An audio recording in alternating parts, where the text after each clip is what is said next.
We are backstage at the Blockley with the one, the only Musiq Soulchild. Hey, what's happening? How does it feel to be back home? I don't know. I just got back. Yeah. Like I just got here not too long ago. It feels good. I mean, I like the fact that people in Philly still support me, even though I left. People had some things to say about that. But Wait, people had things to say about you leaving? Yeah. What'd they say? A lot of things I won't mention. Yeah. However, I know that it just comes from them being really passionate, and Philly really they like to sort of like protect their own in a way, Yeah, some people that they still recognize and claim it, but then some people's like, oh, that traitor. You know what I'm saying? Like, he gonna go to the South. How is the South? I love it. It's just nice. Yeah. The weather's cool, the people are cool, the energy is really nice. It actually reminds me a lot of Philly. At least in the time when that whole neo soul thing was was coming up and happening and kind of brewing. Has that same kind of synergy, but it's it's on another level because people are actually making moves. So anywhere you go, you can find some artists, some rappers, some actors, some dancers, some creative person trying to make it happen somewhere, and you also have resources out there as well. You have directors, you have producers, you have writers, you have musicians, in LA. So it's like a hub for cultivating, creativity from a raw state. You got a lot of people, they do want to win and they do want to go commercial and everything, but you got a lot of people that are more focused on the authenticity and keeping stuff, keep maintaining the integrity of stuff, and there's a lot of venues that support that. So it's not like you just in your own, you in your crib recording. It's like, hope somebody hears. Like, no, you can record something and then you could book a show and you can sing that song that you just wrote the other day, out in Atlanta, and it's just that, just access to things like that. I just think that is really, really, really conducive for art, for artistic development. Even if it's like an open mic situation, it's very inspiring as an art. It's very inspiring as an artist to live in Atlanta. Speaking of artists and being an upcoming artist, I saw that on your Twitter and your Facebook. You shouted out Suzanne Christine, you shouted out Selena Carrera, and Just Bino. Is that something you do all the time? Yeah, that's just me, paying the love forward. I don't really know these artists, but I know that we're going to share the same stage. I know what it's like to be an artist that could use attention and recognition, and I know the power of an artist who has a platform to do so. So I don't have a problem with shouting out other artists. I don't have to necessarily know you, but I see that you're trying to do your thing. I respect your hustle, and if I can contribute to it in any way, it's like, why not? If these artists are any indication of a representation of that, then I think that is moving in a good direction. Just the simple fact that people still want to do that. People still want to grind for the love of the music. Not everybody is just trying to get all dealed out, trying to get that big money, pay that payday. People are really concerned about, the authenticity of what it is that they're doing, because at the end of the day, it doesn't really matter what you're doing right now. What makes what you do right now matter is what kind of impact it's going to have later. So if you have something that's substantial, it has the potential to last longer. If you're doing something that's just for the moment, it's only going to be good just for the moment. It's not going to serve anything further than that. So you're really just doing it for yourself. And I saw that Bow Wow, he said you collaborated with him. That was interesting. How did that come about? Came out really cool. I really want you guys to hear we actually did two songs together, and I've never heard Bow like that before. He sounds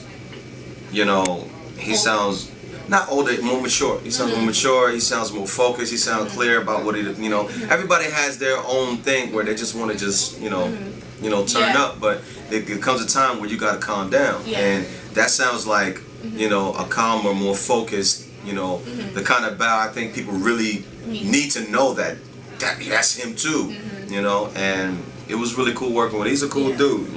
I mean, he still have that young energy, you know, and he still needs to burn that out, you know, and he could do that at his own pace. But I think that it's important for his progression that people know that there's more to him than Little Bow Wow, you know, like he's his own dude. Yeah. That was an interesting collaboration. Are there going to be any other collaborations like that? Oh yeah, most definitely. But I mean, it's all up to because I'm here, you know, and I like to let people know that I'm here, and I'm not just, you know, this dude that sings some songs. Like I'm also a songwriter. I'm also a producer. A writer. You know? That's what I do. You're an author. Yeah, and I'm a writer. Yeah. Oh, yeah, I heard about it. Okay.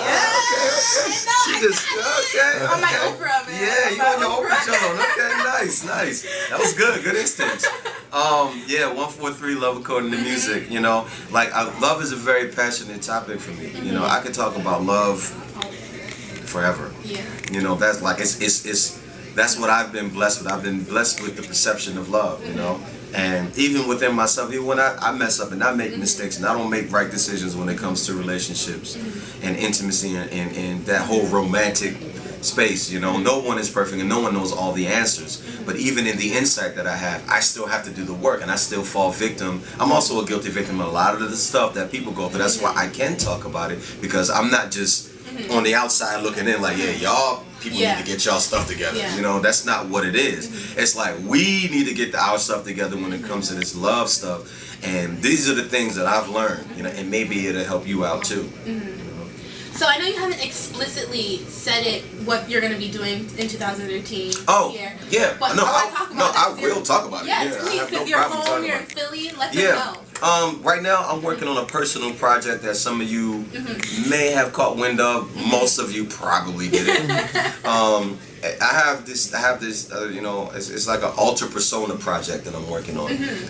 Because what people don't understand, Musiq Soulchild is an alter persona. I heard you talk about it. Yeah, it's like, but it's just that's the only alter persona that you guys have been exposed to. So people just associate that with who I am. That's something that I do. You know, it's like Clark Kent is Superman. Superman is, you know, actually who he is, but Clark Kent is his alter persona. That's how he addressed himself to the world, you know. So, and I just geeked out for a second. I have other, but where they stemmed from is me trying to find myself. This happened before, you know, I got recognized and got signed or whatever. But they were underdeveloped, you know. That's when I went through my whole finding myself process, you know, and Musiq Soulchild was one of the things that came out of it. But these alter personas, they have musical associations and they have characteristics and personality traits that represents different parts of who I am. Just, you know, I just kind of like dialed it up a little bit for the sake of creativity. And I'm working on a website which I should be launching at the top of next month, actually.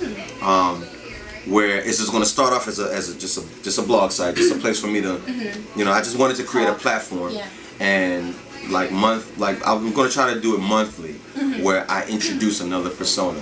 I'm going to introduce the look. So there's that many. Yeah, I'm going to introduce the look, you know, because I dress differently in that persona.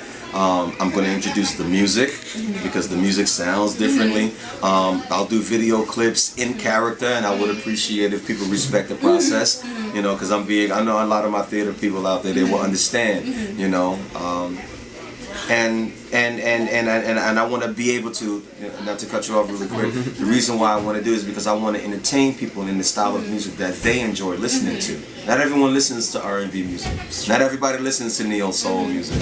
You know, some people, there have been some people who came up to me and was like, dude, I don't really listen to that kind of music, but I like you.